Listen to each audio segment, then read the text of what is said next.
To help us assess the impact of the Latino vote on the upcoming midterms, Finn Gomez, Leslie Sanchez, and Chuck Rocha all join us now. Finn is CBS News' political director.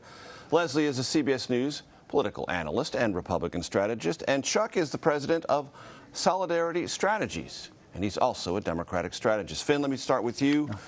So South Texas, Rio Grande Valley is a place Republicans are finding a rich vein of Latino support. Also, they found it in 2020 in Miami-Dade County, one of the counties that switched most in votes Trump from Hillary Clinton in 2016 to 2020. What's going on in those two places? Well, what you're seeing is that there's been an aggressive courting by both parties of this important demographic. Latinos have shifted. They've shifted in South Texas. You're seeing it in the Texas 34 with Maya Flores, the conservative Republican, the first Mexican-born congresswoman. But also, you're seeing it again in South Florida. The economy resonates. Actually, immigration is something that resonates in some of these border areas, and it's shifting. It's a political shift. You're seeing in the latest polls, and it's something that both parties are trying to address. Leslie and Chuck, I want you to both address this because political reporters sort of describe this as one thing, Latino voters. It's obviously not one thing. I grew up in San Diego, California. Latinos there are different than ones in Texas. They're different than ones in Florida. Whether your roots are Puerto Rico, Central America, South America, the Caribbean, any part of this has a different perspective, a different narrative story about how you got to America, what you expect once you get there. Both of you walk the audience through some of those differences and why they matter.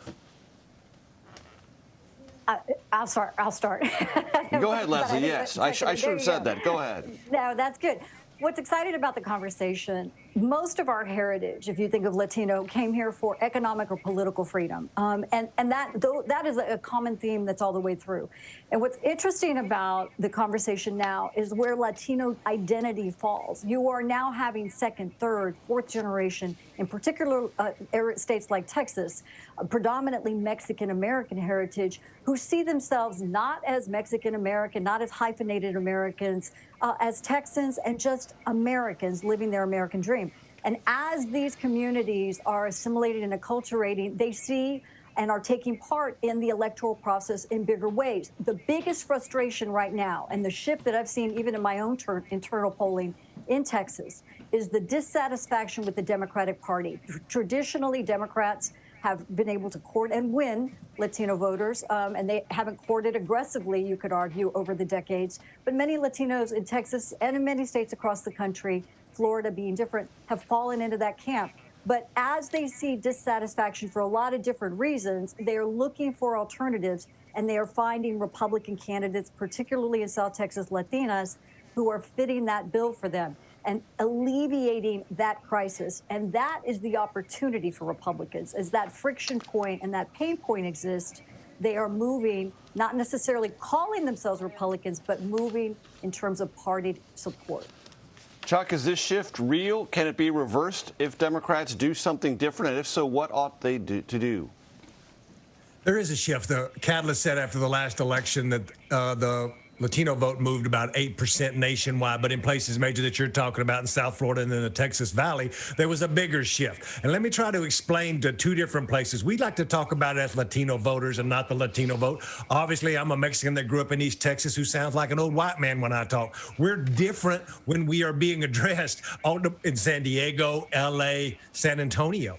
But the real key here is that these congressional districts along the valley have never been marginal seats until recently. They were safe Democratic places where 80% of every Latino there, 80% of them Mexican-American, were in a Latino seat. And the race down there was about the primary and not the general. Along came Donald Trump, and it kind of exposed the lack of work that the Democratic Party had not done in these areas because they were very safe places that we took for granted we're going to always vote Democrat. And because it was Texas, a very red state, there was never a bunch of investment to go tell the next generation of Mexican-American folks that they should be Democrats because they align with our issues. And poll after poll shows polls that we align with Latinos basically because the average age of a Latino is 27. Younger people are more progressive. They're a little more liberal. So we have a lot of opportunity with demographics, but it's not a destiny, while Republicans are still in kind of a demographic cul-de-sac with a bunch of old white people. Finn, Chuck said lack of work on this particular constituency, if not taking it for granted, maybe giving them the sense that they possibly were being taken for granted. Yeah, absolutely, and I think that's something you see in some of these most recent polls, that especially among the Democratic base voters here in these districts, in these areas, they do feel that there's not enough. There was one significant poll that I saw in Nevada. The Nevada voters, were half of them of this Latino vote were not approached by either party. I mean, and you're leaving points on the board. You know, like, why not go after these voters, especially now in Nevada, in Arizona, aside from just Texas. There are key Senate battleground races that were 20% of eligible voters are Latinos. Like, the party needs those voters. They depend on those voters when it comes to these tight races, and that's when it will come down to these votes come to November 8th. Chuck, I want to ask you first, and we'll go to Leslie. In South Florida, there's a dynamic of the ideology of social democratic or democratic socialism, and that is to say some of those voters, either from Cuba, Venezuela, react very strongly and in many cases negatively to that. Walk the audience through that dynamic. South Florida is a nuance of one kind of Latino. There's from all over the country, but there's this real concentration of Cubans in one county and neighborhood by neighborhood, Hialeah and a few others, that have a whole different immigration story than a Mexican-American like me, that are way more whiter, that are way more conservative, and they are just bedrock Republicans, always have been, and you're really not going to persuade them. You saw a whole bunch more of them participate in the 2020 election. That's why you saw the number for Donald Trump explode in Miami-Dade because of this Cuban vote. Then you sprinkle in Venezuelans who are immigrating here from a communist country. You sprinkle in Colombians who are immigrating here from, again, a dictatorship. Then you see this socialism word being a real poison pill in this particular place. Now, you don't see that everywhere in America where there are Latino voters. You see Republicans using the socialist angle, but it really don't affect elections outside of South Florida. But it affects South Florida elections really, really big. And Leslie, you got about 35, 40 seconds. In Florida, that vote in Miami-Dade County was crucial to giving former President Trump a bigger than expected margin statewide. It's certainly, Broward. And you can think of a little bit higher, a northern part of Florida, in central Florida. You're talking about Broward County, that I-4 corridor. It's the gateway to Latin America.